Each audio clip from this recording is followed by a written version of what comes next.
yanlışlık yapıyoruz galiba. Hep başarı odaklı düşünerek çocuklara insan değerleri kazandıramıyoruz. Değişim başlıyor mu ne? Hadi bakalım. Ne yapmalıyız sevgili insana? Bence öncelikle şu sözlere kulak vererek başlayabilirsiniz. Ardından da ben ve yardımcılarım son icadım olan dostluk makinesini getireceğim.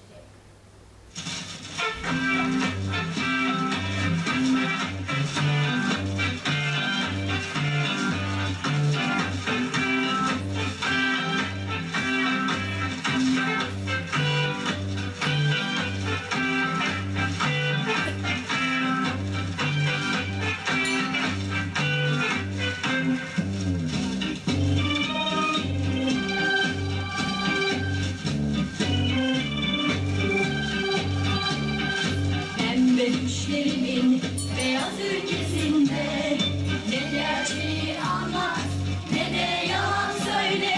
Bitmeyen şarkılar, solmayan çiçeklerle zaman dursun kalalım el ele. Haydi gel gidelim benim ülkeme, sorgusuz cevapsız o güzelliğe. Sevelim sevelim isyan edelim, şu dünyada hiç kimseyi sevmemişe. Haydi gel gidelim benim ülkeme, sorgusuz cevapsız o güzelliğe.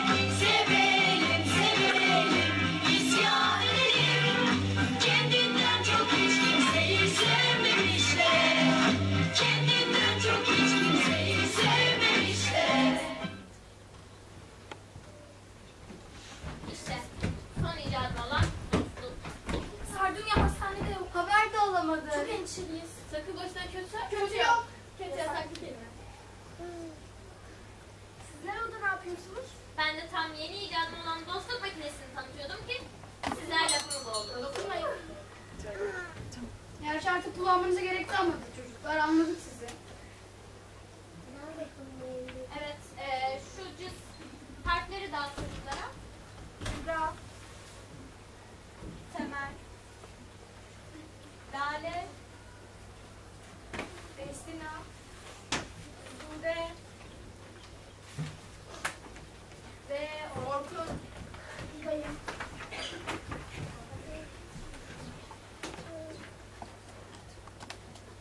Hocam şunu Sıraya gir, dikkat!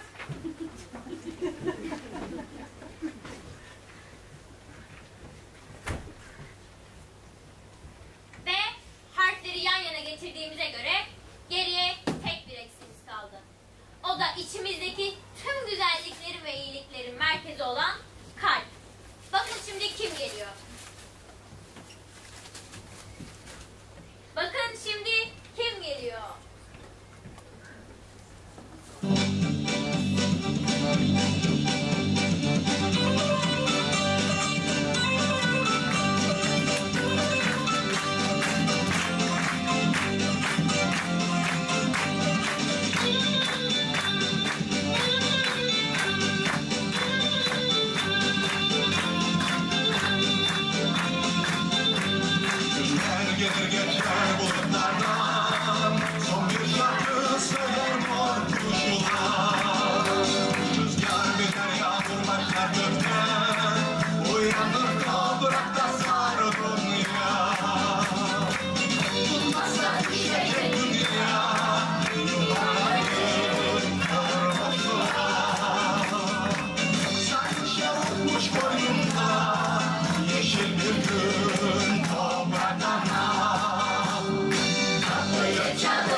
hiç inkar etmeyin.